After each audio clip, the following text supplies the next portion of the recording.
Around 20 people per minute are victims of intimate partner violence in the United States. That adds up to more than 10 million people each year. And it can happen to anyone, your friend, a neighbor, coworker, or the person standing behind you at the coffee shop. When it comes to those who have experienced domestic violence, there are two types of people: the victims, who often never get the chance to share their story, and survivors, like the woman you're about to meet, who lived to tell about it. Jennifer Hotai's story has a happy ending, but this is no fairy tale. She moved to Myrtle Beach over a decade ago with her first husband. But when the marriage fell apart, she began browsing Craigslist to find a roommate. I was just looking for anything so that I can have some place to live. And through that, I met him.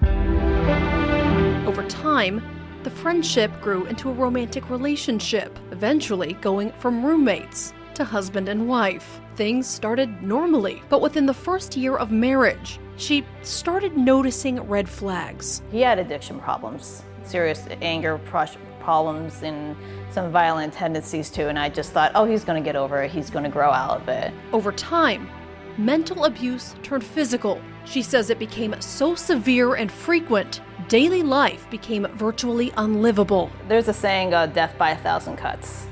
So I was experiencing a cut every day over a period of a year. She says one of the worst punishments was sleep deprivation. She wasn't allowed to sleep while her abuser was awake. Since he was an addict, that often meant staying up for days on end. And when she tried to sneak away, he would either smother me with a pillow or spray cologne in my face, blast the music to like level 70, and keep it on until I come back in the room and sit next to him. It was just nonstop hell. Leaving, or even asking for help, didn't feel like an option, not just due to his control over her, but also his repeated promises to end her life. He sometimes gets creative with it. It's like, oh, if we call the police and whatnot, I'm going to slam your head against the concrete and drag your face on the gravel so that you're going to have to get reconstructive surgery to repair your face.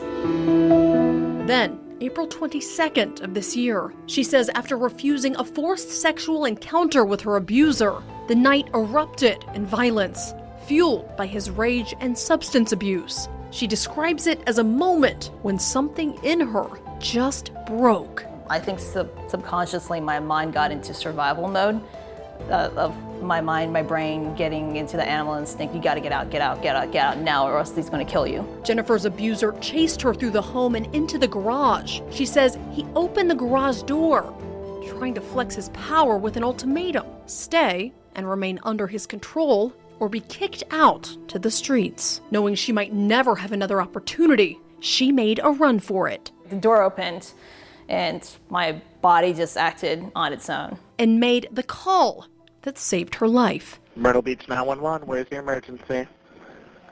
So I got kicked out of the house by my husband, but he's been extremely abusive for the past month.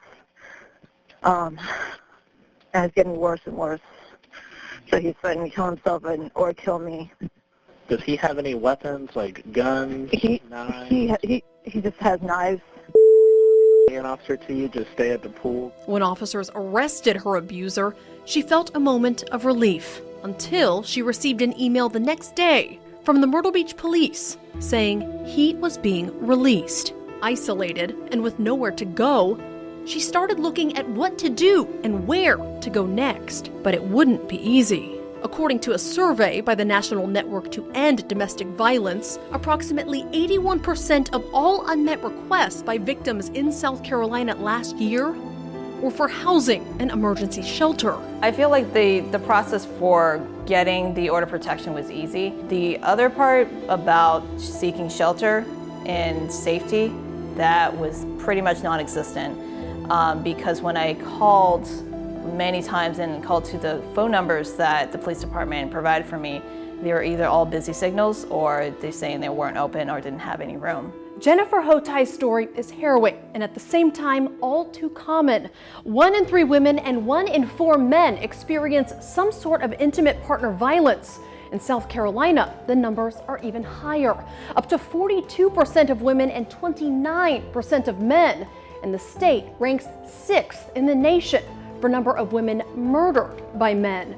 Yet many victims suffer in silence. Most people, including my family, they didn't know I was in such a serious situation. To learn more about why many victims don't come forward, I went to Columbia to meet with the executive director of the South Carolina Coalition Against Domestic Violence and Sexual Assault, Sarah Barber. She says it starts early, with more than 10% of high school students reporting experiencing intimate partner violence in their dating relationships. And we all know what happens when girls come forward and talk about their experience of violence. They're often shamed and they often end up having to leave those schools. And so that shaming starts young and it carries on. For victims, being shamed and dissected rather than believed can be a trauma all its own. Victims very rarely perfect.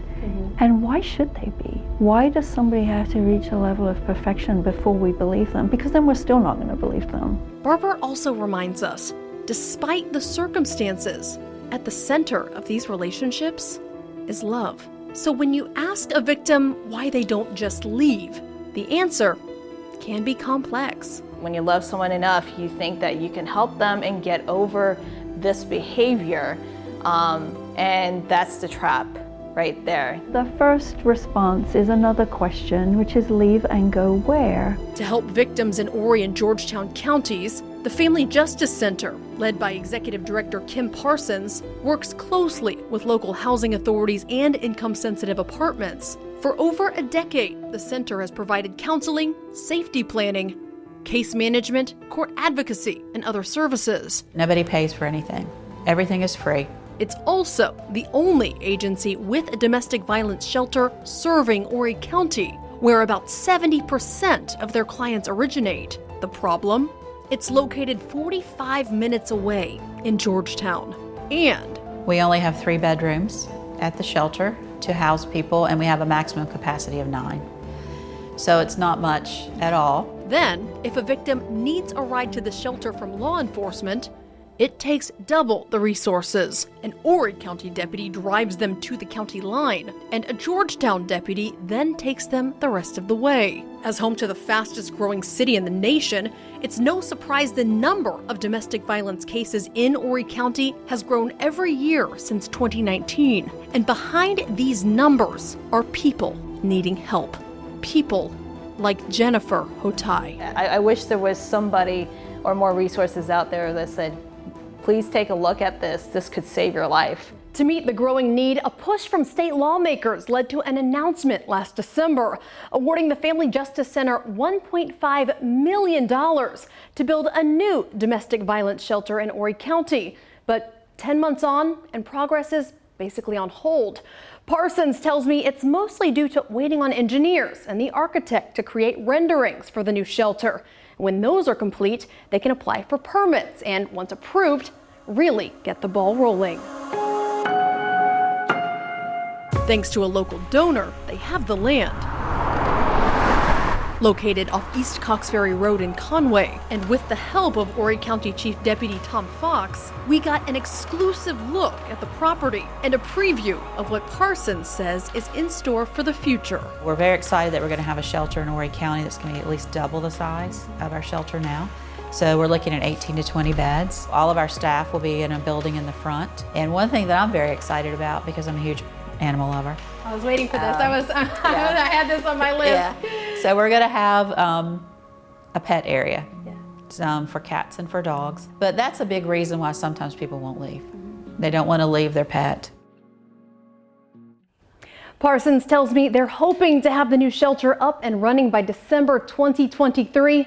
In the meantime, she says the biggest concern going forward is securing the funding it needs to stay open long term. However, there are ways you can help. She says they are always looking for volunteers, or you can come support their biggest fundraiser of the year, the Taste of Georgetown. That's happening this Saturday, November 12th from noon to 3. You can find information on that event and more ways you can get involved on our website, WMBFnews.com.